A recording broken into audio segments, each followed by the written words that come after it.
The New Colossus by Emma Lazarus.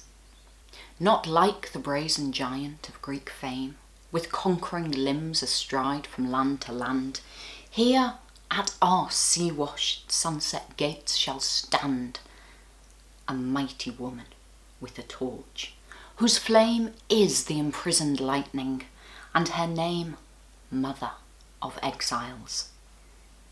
From her beacon hand glows worldwide welcome. Her mild eyes command the air-bridged harbour that twin cities frame. Keep, ancient lands, your storied pomp, cries she, with silent lips. Give me your tired, your poor, your huddled masses yearning to breathe free. The wretched refuse of your teeming shore, send these, the homeless, tempest-tossed, to me. I lift my lamp beside the golden door. So that poem was written by Emma Lazarus in 1883, and she wrote it as part of the campaign to help raise money for the shipping and building of the Statue of Liberty, which was a gift to America from France. The statue went up a couple of years later, and Emma's poem didn't really get a huge amount of attention until after her death, when in 1903 her friends got together and they made a bronze plaque and they put it in the plinth that the Statue of Liberty stands on, so any visitors going past do see that poem up on the wall now.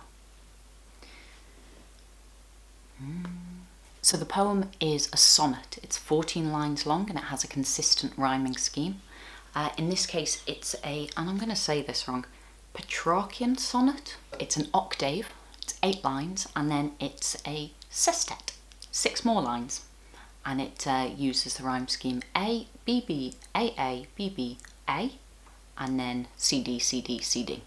It has those first 8 lines, that octave, and then after that there's a sort of twist, and the last 6 lines are a little bit different. In this case, the statue speaks. The new Colossus. Who was the old Colossus? The old Colossus, that's a reference to one of the 7 wonders of the ancient world. It's the Colossus of Rhodes, where they had a statue of Helios, the Greek god of the sun, right at the harbour walls.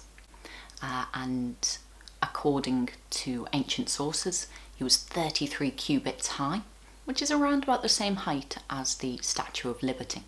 In the Middle Ages, after an earthquake had destroyed the Colossus at Rhodes, this idea came about that he wasn't just a statue at the side of the harbour, that he was a statue over the harbour, that where the harbour walls met, you had this statue stood with his legs apart and all of the ships sailing underneath him. No, unlikely, but that fits in very well with the first couple of lines of Lazarus's poem. The conquering giant, the people of Rhodes had just defeated the island of Cyprus in one of their battles, and they used a lot of the weapons and armour that they took off the defeated enemy to make this huge bronze statue.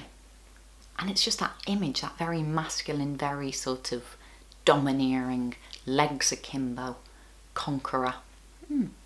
Not at all like the more refined, more civilised, more humane Statue of Liberty that Emma is painting a picture of here.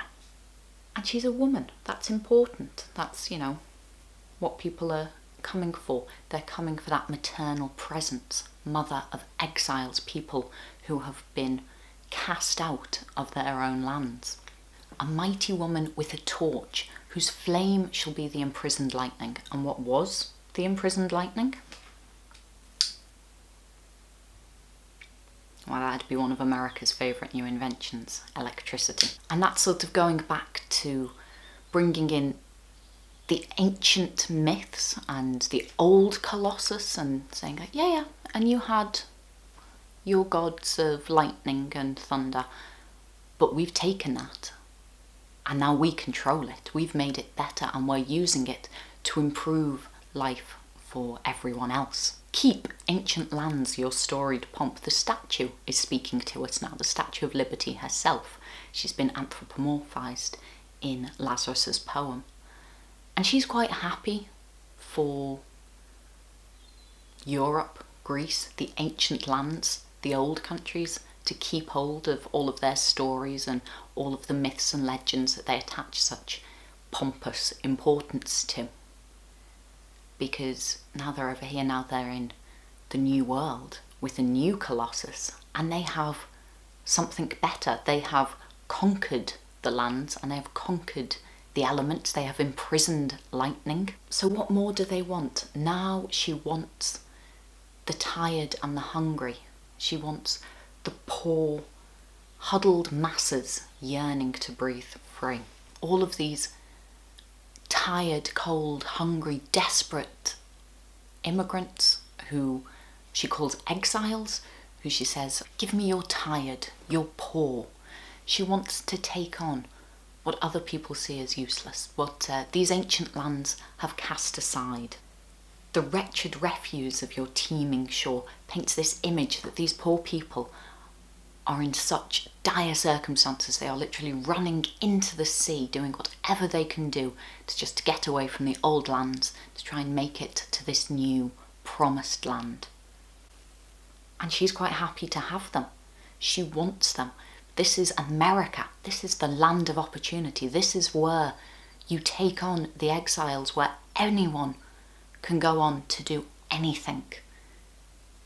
Land of the free, home of the brave. It doesn't matter who you were born, you can go on and live to be anything. And that was this whole idea that America was founded on, this statue that was so important to them to bring together and to say, okay, the old Colossus, that was one of the wonders of the ancient world.